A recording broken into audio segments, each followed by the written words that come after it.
Hello everyone. तो इस lecture में हम बात करेंगे आयनिक कंपाउंड्स के बारे में, उनका नाम कैसे लिखते हैं, उनका फार्मूला कैसे लिखते हैं, उनकी कुछ कॉमन प्रॉपर्टीज़ के बारे में भी बात करेंगे, या फिर बोलो कि वो जनरल प्रॉपर्टीज़ जो कि जनरली लोग पूछ लेते हैं आयनिक कंपाउंड्स के बारे में। ठीक है, तो सबसे पहले हम स्टार्ट करेंगे इनके नाम लिखने से या फिर फार्मूला लिखने से। फार्मूला लिखने टाइम के लिए जो सबसे इम्पॉर्टेंट चीज़ है वो ये है कि आपको आयनिक कंपाउंड्स के फार्मूले लिखने से पहले जो आयंस हैं, कैटायंस और एनायंस, उनकी टेबल अच्छे से याद होनी चाहिए, क्योंकि यहाँ पे आपको आयंस का ही सारा खेल है। अगर आपको आयंस के बारे में इंफॉर्मेशन नहीं है तो आयनिक कंपाउंड्स के आप फार्मूले लिख नहीं सकते हैं। आप उन फार्मूले से उसमें उसका कॉम्पोजिशन क्या है, उसमें कौन कौन से आयन हैं, इनके बारे में जानकारी नहीं ले सकते हैं। तो आयंस का याद होना बहुत इंपॉर्टेंट है इस लेक्चर के समझ आने के लिए। ठीक है, तो अगर आपने आयंस याद नहीं किए तो प्लीज़ पहले आयंस को याद कर लीजिए और उसके बाद इस लेक्चर को देखिए। ठीक है, आइए स्टार्ट करते हैं। नेमिंग ऑफ या फिर writing formula of ionic compounds. Writing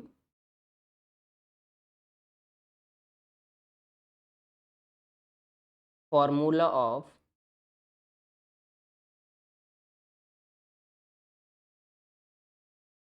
ionic compounds.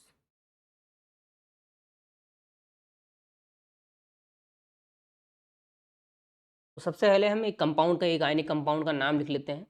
तो हमारे पास क्या है, कैल्शियम क्लोराइड है। हमारे पास है कैल्शियम क्लोराइड। यहाँ पे जो बात ध्यान देने वाली है, आयनिक कंपाउंड के नाम में हमेशा सबसे पहले जो नाम लिखा जाएगा वो एक्चुअल में क्या होता है, वो कैटायन होता है। This is cation.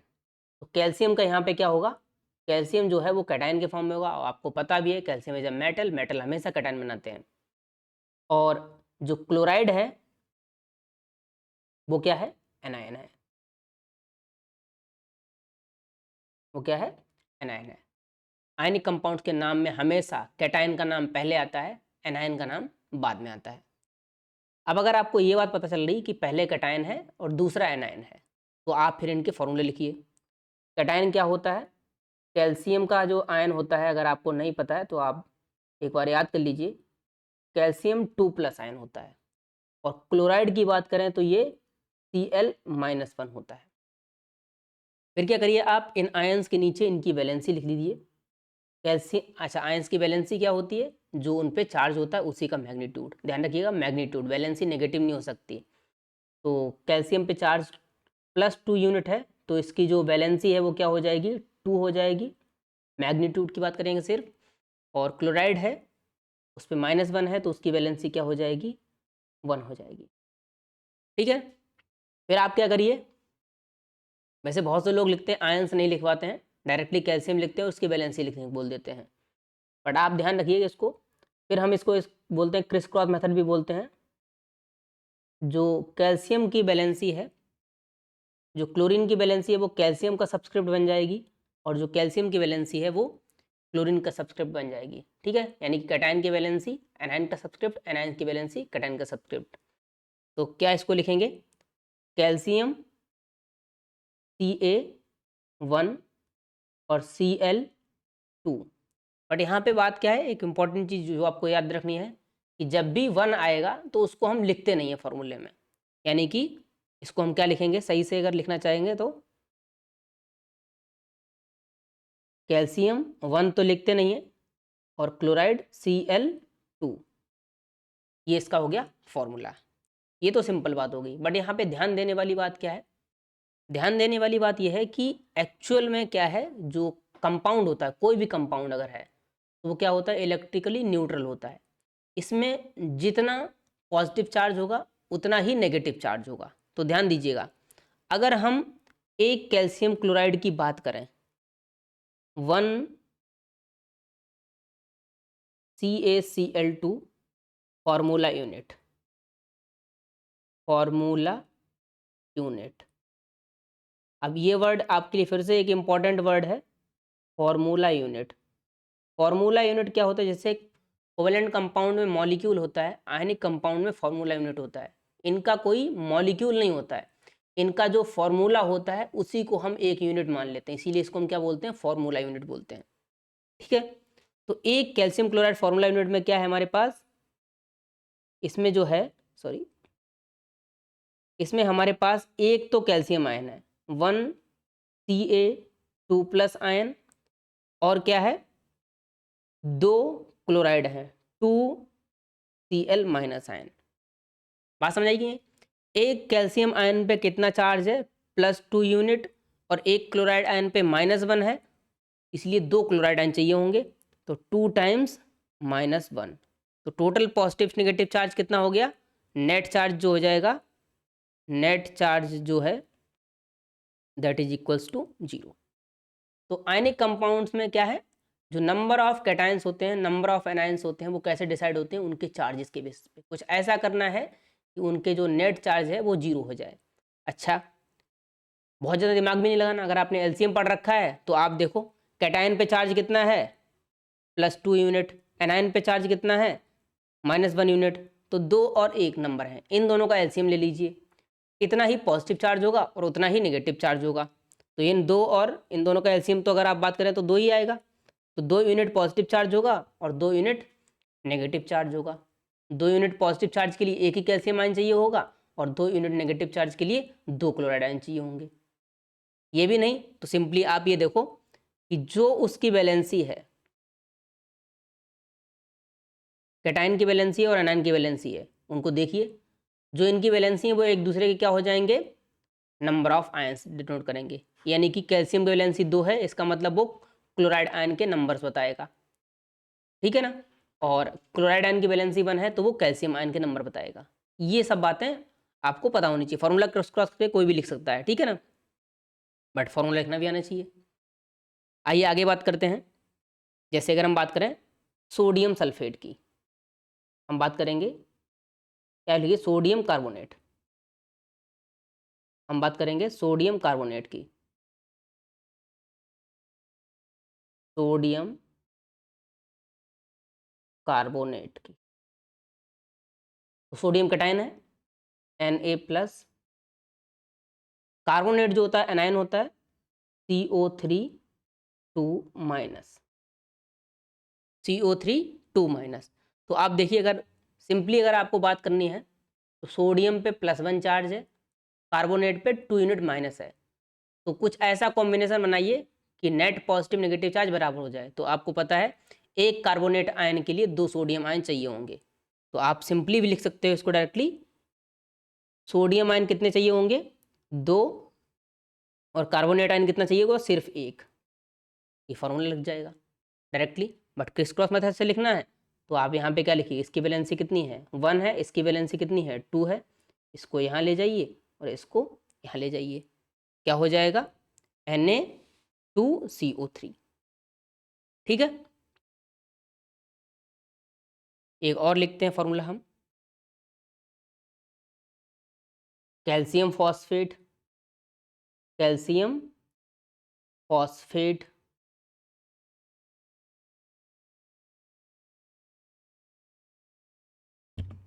Calcium phosphate में क्या करेंगे हम, कैल्शियम आयन लिखेंगे Ca2+, phosphate ion PO4 3-, PO4 3-। तो इसकी वैलेंसी कितनी है, इसकी वैलेंसी है 2, इसकी वैलेंसी है 3, तो यहाँ पे क्या हो जाएगा, हमको 3 कैल्शियम आयन चाहिए होंगे और हमको 2 फॉस्फेट आयन चाहिए होंगे। तो आप क्या लिखेंगे, कैल्शियम कितने चाहिए हमको 3, और फॉस्फेट आयन हमको चाहिए 2, तो PO4 कितने चाहिए 2 चाहिए। अब फॉस्फेट आयन क्या है, एक पॉलीएटमिक आयन है, जब भी एक पॉलीएटमिक आयन होगा और उसका नंबर 1 से ज़्यादा होगा तो हम उसके नंबर को हमको टोटल PO4 होल ट्वाइस ऐसे लिखना पड़ेगा, यानी कि फॉस्फेट PO4 3- हमारे पास कितने हैं 2 हैं। ऐसा नहीं कि आप PO ऐसे लिख दें कि PO4 और फिर ऐसे 2 लिख दें, ये गलत हो जाएगा, ठीक है ना, ब्रैकेट लगाना पड़ेगा, आपको बताना पड़ेगा कि ये PO4 जो टोटल है वो 2 है हमारे पास। तो ये हमारा क्या हो जाएगा, कैल्शियम फॉस्फेट। सिमिलरली जैसे अगर हम बात करें silver nitrate, silver nitrate, silver nitrate में क्या हो जाएगा, जो सिल्वर है वो Ag+ होता है, नाइट्रेट जो है NO3- होता है। तो यहाँ पे देखिए एक पे +1 यूनिट है, दूसरे पे -1 यूनिट है, तो एक के लिए एक ही चाहिए होगा। तो आप कैसे लिख दोगे, Ag एक चाहिए और NO3- भी एक ही चाहिए, सिल्वर नाइट्रेट। सिंपली अगर आपको दिखना भी है तो फॉर्मूला यहाँ पे लिख दो ऐसे करके, ठीक है ना। ओके। अच्छा, कभी कभी क्या होता है, देखो ऐसे भी हो सकता है, आप लेड ऑक्साइड लिखिए, लेड 4 ऑक्साइड, क्या है नाम, लेड 4 ऑक्साइड। इसकी बात कर लेते हैं। लेड जो होता है, लेड 4 उसने बता ही दिया कि इसकी जगह यहाँ पे वैलेंसी क्या है, 4 है, तो ये बनाएगा Pv4+। और ऑक्साइड की यहाँ पे हम बात करें तो कितना हो जाएगा यहाँ पर, O2-। ऑक्साइड क्या है, O2-। तो इसकी वैलेंसी कितनी है, इसकी वैलेंसी है 4 और इसकी वैलेंसी है 2। अब यहाँ पर देखो आपका मन करेगा कि आप यहाँ पे लिखो Pv2O4 लिखो, Pv2O4 लिखो, लेकिन अगर आप थोड़ा सा दिमाग लगाएंगे यहाँ पर, आपको सिंपलेस्ट रेसिड्यू चाहिए। देखिए आयनिक कंपाउंड क्या होते हैं, ये एम्पेरिकल फार्मूले होते हैं। एम्पेरिकल फार्मूले क्या होते हैं इसकी हम आगे बात करेंगे, लेकिन अभी सिंपल समझो कि ये एटम का सबसे स्मॉलेस्ट होल नंबर रेशियो बताता है, या फिर यहाँ पे अगर हम बात करें तो आयंस का सबसे छोटा रेशियो जो पॉसिबल है उसको रिप्रेजेंट करता है। तो आप अगर यहाँ पे चाहें तो ऐसे लिख सकते हैं कि Pv2O4। अब यहाँ पे क्या है, ये जो आयंस का रेशियो है वो आप बोल सकते हो कि 2:4 का है, लेकिन ये जो रेशियो है ये सिंपलेस्ट रेशियो नहीं है। हमारा रेशियो कैसा होना चाहिए, सिंपलेस्ट होना चाहिए। तो सिंपलेस्ट रेशियो क्या हो जाएगा, 1:2। तो फॉर्मूला हमारा क्या बन जाएगा, Pv सिर्फ हमको एक चाहिए होगा और ऑक्साइड आयन हमको कितने चाहिए होंगे, 2 चाहिए होंगे, PvO2, लेड 4 ऑक्साइड। इस बात को यहाँ पे थोड़ा सा ध्यान रखने की जरूरत है, ठीक है ना, कि जो आयंस का रेशियो है, आप चाहो तो बैलेंसी को भी ऐसे कन्वर्ट कर सकते हो जो कि सिंपलेस्ट होल नंबर के रेशियो में कन्वर्ट हो जाए। तो यहाँ पे 2:4 है, इस बैलेंसी को आप कैसे कर सकते हो, 1:2 लिख सकते हो। यहीं पे अगर आप डायरेक्टली लिख लोगे तो चीज़ें ज़्यादा आसान हो जाएंगी। ये Pv यहाँ पे चला जाएगा और ये 2 यहाँ पे चला जाएगा। ओके, जैसे अगर आपके पास मान लो ये है कैल्शियम कार्बोनेट है, कैल्शियम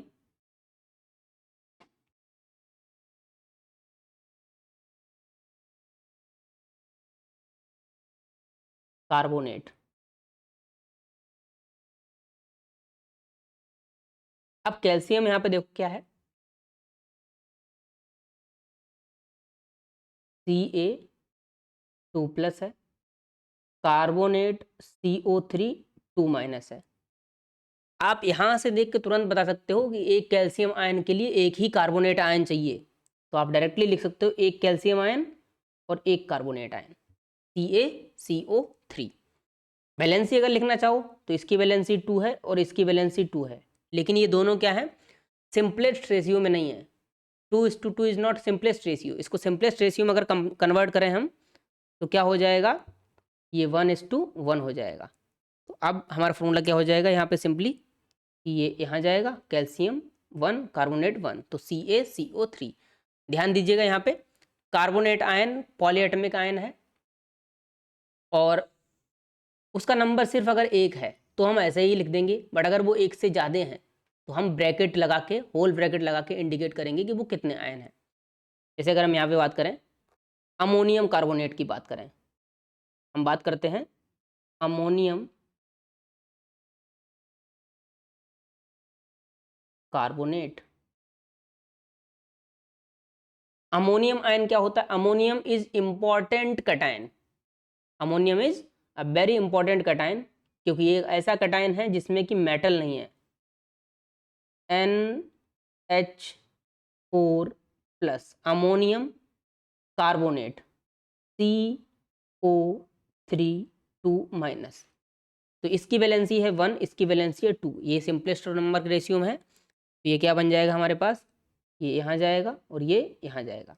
अब ध्यान दीजिएगा, ये क्या बता रहा है कि अमोनियम आयन कितने हैं, 2 हैं, और कार्बोनेट आयन कितना है, 1 है। तो अमोनियम आयन अगर 2 है तो हम क्या लिखेंगे, NH4 पॉलीएटमिक है, तो हम होल ब्रैकेट लगाएंगे, NH4 होल ट्वाइस, और यहाँ पे लिखेंगे CO3, ammonium carbonate, 2 ammonium ion और 1 कार्बोनेट आयन। क्लियर? आपको फॉर्मूला देख के पता होना चाहिए कि इसमें कौन कौन से आयन हैं और कितने कितने हैं। इस फॉर्मूले को देखते ही आपको तुरंत चमकना चाहिए कि 2 अमोनियम आयन हैं और 1 कार्बोनेट आयन है। तो होपफुली आप, अगर आपको आयंस जो हैं वो याद है अच्छे से, तो फॉर्मूला आप बड़े आसानी से लिख सकते हैं। कोई इसमें रॉकेट साइंस नहीं है। बस ये देखिए कि जो आयंस का बैलेंसी है, क्या आपने उसको जो क्रिस क्रॉस मेथड से अप्लाई करने से पहले आपने उनको सिंपलेस्ट होल नंबर के रेशियो में, स्मॉलेस्ट होल नंबर के रेशियो में कन्वर्ट करा है कि नहीं करा है। अगर 2:2 है तो उसको 1:1 में कन्वर्ट करिए, 2:4 है तो उसको 1:2 में कन्वर्ट करिए। ठीक है ना, इस तरीके से चलना है। इंपॉर्टेंट जो कैटायन एनायन है उनकी हमने बात कर रखी है पहले से ही, तो आप उसको अच्छे से एक बार देख लीजिए। ठीक है, अब हम बात करते हैं थोड़ी सी आयनिक कंपाउंड्स की प्रॉपर्टीज़ की। अच्छा, एक बार इसको देख लेते हैं। ध्यान रखिएगा इस चीज़ को कि कैटायन का नाम पहले लिखा जाता है, कैटायन का फॉर्मूला भी पहले लिखा जाता है, एनायन का नाम बाद में लिखा जाता है, एनायन का फॉर्मूला भी बाद में लिखा जाता है। ठीक है, जैसे अगर हम यहाँ पे थोड़ी प्रैक्टिस कर लें उसके बाद आगे बढ़ते हैं। आपको बताना है कि इसमें कितने कितने आयन्स हैं, कौन कौन से आयन हैं और कितने कितने आयन हैं। ठीक है ना, नंबर ऑफ आयन्स को बताने के लिए हम क्या करते हैं, अलग से इस तरीके से लिख सकते हैं। जैसे हमारे पास है sodium chloride, sodium bicarbonate, sodium carbonate, potassium sulphate K2SO4, aluminium carbonate Al2CO3 whole thrice. ठीक है, या फिर हम बात करें यहाँ पर कैल्शियम ब्रोमाइड। तो आपको यहाँ पे बताना है कि कितने कितने आयन है। फटाफट इसको जल्दी से लिखिए। यहाँ पे क्या है, एक सोडियम आयन है और एक क्लोराइड आयन है। यहाँ पे बात करेंगे तो एक सोडियम आयन है और एक बाइकार्बोनेट है, HCO3 माइनस इज बाइकार्बोनेट। यहाँ पे क्या है, एक सोडियम आयन है और एक नहीं, यहाँ पे 2 सोडियम आयन है, Na2 है, 2 सोडियम आयन है, और कार्बोनेट आयन कितना है, एक ही है, CO3 2 माइनस। K2SO4 की बात करेंगे तो यहाँ पर 2 पोटेशियम आयन है और सल्फेट आयन कितना है, सिर्फ एक, SO4 2 माइनस। एल्यूमिनियम कार्बोनेट की बात करेंगे तो यहाँ पर Al2 लिखा है, यानी कि एल्यूमिनियम जो आयन है वो कितने हैं, 2 हैं। एल्यूमिनियम का Al3 प्लस आयन होता है, और कार्बोनेट आयन कितने हैं, 3 कार्बोनेट आयन। हम आगे नंबर लिखते हैं तो वो हमको बताता है कि कितने हैं वो चीज़। ये बात हम पहले कर चुके हैं कि कब नंबर ऑफ एटम्स होते हैं, कब कैसे मॉलिक्यूल्स के लिखते हैं, ये सब बातें पहले कर चुके हैं, आप देख सकते हैं। कैल्शियम की बात करेंगे तो यहाँ पर एक कैल्शियम आयन है, कैल्शियम ब्रोमाइड की, तो एक कैल्शियम आयन है और 2 ब्रोमाइड हैं, 2Br माइनस आयन। ठीक है, हम बात करते हैं जल्दी से आयनिक कंपाउंड्स की प्रॉपर्टीज़ के बारे में। Properties of ionic compounds.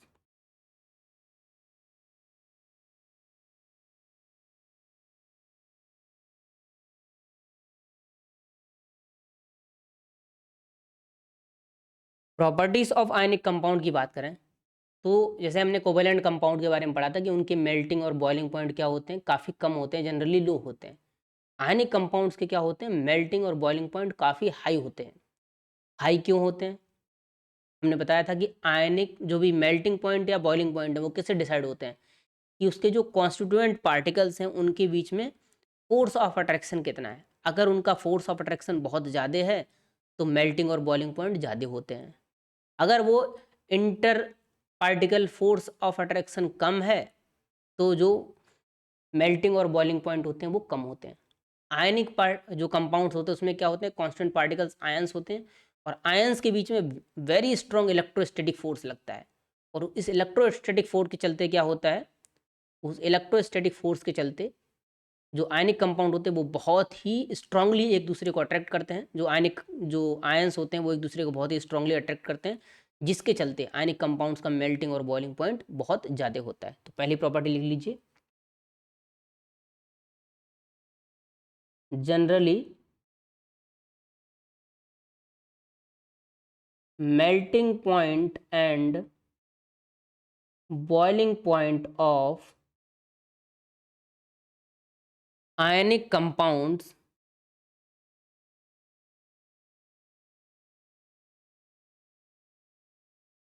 is very high due to, reason क्या है, strong electrostatic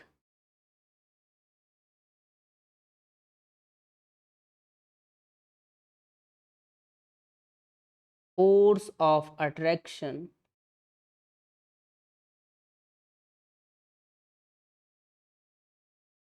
between cations and anion, between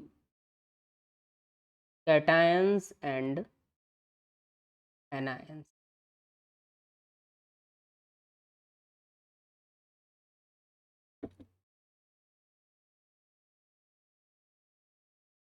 ठीक है, तो कैटायन और एनायन के बीच में strong electrostatic force of attraction होने के चलते क्या होता है, जो इनके मेल्टिंग पॉइंट और बॉइलिंग पॉइंट होते हैं वो काफ़ी ज़्यादा होते हैं। दूसरा, दे आर, या फिर बोलो generally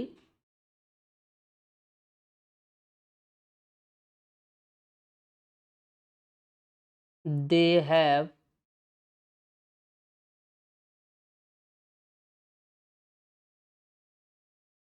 good solubility in polar solvents like water and alcohol। ध्यान दीजिएगा, हमने इससे पहले एक लेक्चर में बात की थी कि पोलर सॉल्वेंट्स जो होते हैं उनके आपको एग्जाम्पल याद रखने हैं। Water, alcohol important polar solvents के एग्जाम्पल हैं। नॉन पोलर सॉल्वेंट क्या होते हैं, पेट्रोल, केरोसिन, बेंजीन, ठीक, कार्बन डाइसल्फाइड, ये सब जो होते हैं नॉन पोलर सॉल्वेंट होते हैं। पोलर सॉल्वेंट्स में आयनिक की सॉल्बिलिटी अच्छी होती है और नॉन पोलर में कोवेलेंट की सॉल्बिलिटी अच्छी होती है। ठीक है, ये अभी याद रख लीजिए कि पोलर सॉल्वेंट्स क्या होते हैं, इनका मतलब बाद में समझेंगे। ठीक है, बाद में मतलब काफ़ी आगे समझेंगे, अभी नहीं। Next is ionic compounds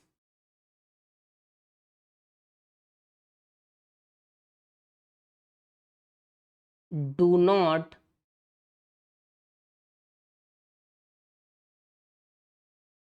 conduct electricity। Ionic compounds do not conduct electricity कब, इन सॉलिड स्टेट। सॉलिड स्टेट में आयनिक कंपाउंड इलेक्ट्रिसिटी कंडक्ट नहीं करते हैं। ये बात को बहुत ही ध्यान से, डू नॉट कंडक्ट इलेक्ट्रिसिटी कब, इन सॉलिड स्टेट। भाई क्यों? तो हमने लास्ट क्लास में भी डिस्कशन किया था कि कोई चीज़ है इलेक्ट्रिसिटी कब कन्वर्ट करती है, जब वो चार्ज को एक जगह से दूसरी जगह पे मूव कर सके। अब अगर आयनिक कंपाउंड सॉलिड है तो उसके आयंस के बीच में फोर्स ऑफ अट्रैक्शन बहुत ज़्यादा है, जिसके चलते उसके आयंस अपनी जगह से मूव नहीं कर सकते। और अगर उसके आयंस अपनी जगह से मूव नहीं कर सकते हैं तो वो चार्ज को कैरी नहीं कर सकते हैं, और अगर चार्ज को कैरी नहीं कर सकते हैं तो इलेक्ट्रिसिटी फ्लो नहीं हो सकती है। ठीक है ना? तो ionic compound do not conduct electricity in solid state as ions are not free to move. Very important point. Ionic compounds do not conduct electricity in solid state as ions are not free to move. लेकिन जैसे ही हम इन्हें water में dissolve करते हैं या फिर इन्हें हम हीट करके मेल्ट कर देते हैं, तो जैसे ही हम इन्हें मेल्ट करते हैं तो फिर क्या होते हैं, लिक्विड बन जाते हैं एक तरीके से। अब इनके आयंस मूव कर सकते हैं एक जगह से दूसरी जगह पे, तो ये इलेक्ट्रिसिटी कंडक्ट कर सकते हैं, इनफैक्ट करते हैं। जैसे ही हम इनको वाटर में डिजॉल्व करते हैं तो ये वाटर में डिजॉल्व होते ही क्या करते हैं, आयंस में ब्रेक हो जाते हैं। इनके जो आयंस हैं वो वाटर में जाते ही क्या होते हैं, ब्रेक हो जाते हैं। जैसे अगर हम बात करें, जैसे ही हम सोडियम क्लोराइड को वाटर में डिजॉल्व करेंगे, तो वैसे तो सोडियम के क्या था, इस तरीके का था कि सोडियम आयन है, क्लोराइड आयन उसके चारों तरफ ऐसे क्लस्टर बना के खड़ा था। ठीक है ना? यानी कि इस तरीके से, और ये जो यूनिट है इस तरीके से लगातार चलती रहती है कि इसके इधर सोडियम आयन है और इसके इधर क्या है, सोडियम आयन है, यहाँ पे भी सोडियम आयन है, और यहाँ पे क्लोराइड आयन है, यहाँ पे क्लोराइड आयन है। ये स्ट्रक्चर इसी तरीके से चलता जाएगा। ठीक है ना? क्लोराइड है, लेकिन ये सॉलिड है, लेकिन जैसे ही इसको वाटर में डिजॉल्व करते हैं तो क्या होते हैं, ये आयंस अलग अलग हो जाते हैं, एक दूसरे से अलग अलग हो जाते हैं। सोडियम आयन यहाँ पे है, क्लोराइड आयन यहाँ पे है, सोडियम आयन यहाँ पे है, क्लोराइड आयन यहाँ पे है, ऐसे मूव फ्री है। अब ये फ्रीली मूव कर सकते हैं, लेकिन यहाँ पे ये फ्रीली मूव नहीं कर सकते हैं। तो फ्रीली मूव नहीं कर सकते हैं, इलेक्ट्रिसिटी नहीं कन्वर्ट कर सकते हैं। ठीक है ना? मॉल्टन स्टेट में होते हैं, यानी कि लिक्विड स्टेट में होते हैं, उसको मॉल्टन स्टेट बोलते हैं आयनिक कंपाउंड की। या फिर एक्वस स्टेट में। एक्वस स्टेट मतलब, एक्वा जो वर्ड होता है आपने पढ़ रखा है, एक्वामैन मतलब कहाँ से आया है, वाटर से। ठीक है ना? तो एक्वा इज फॉर वाटर, तो एक्वा सोल्यूशन मतलब solution of compound in water. तो एक्वस स्टेट में और मॉल्टन स्टेट में इलेक्ट्रिसिटी कंडक्ट करते हैं कौन, ionic compound. Reason, aqueous state में या मॉल्टन स्टेट में आयंस जो होते हैं वो फ्री होते हैं मूव करने के लिए, तो वो इलेक्ट्रिसिटी बस चार्ज जो है वो कैरी कर सकते हैं। चार्ज को अगर कैरी कर सकते हैं, चार्ज को मूव कर सकते हैं एक जगह से दूसरी जगह पे, तो इलेक्ट्रिसिटी कंडक्ट करेंगे। इसको लिख लीजिए, बट दे कैन या फिर they conduct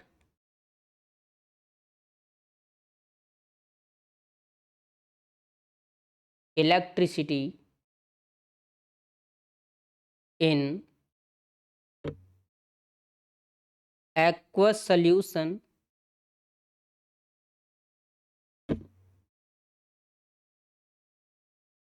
and as well as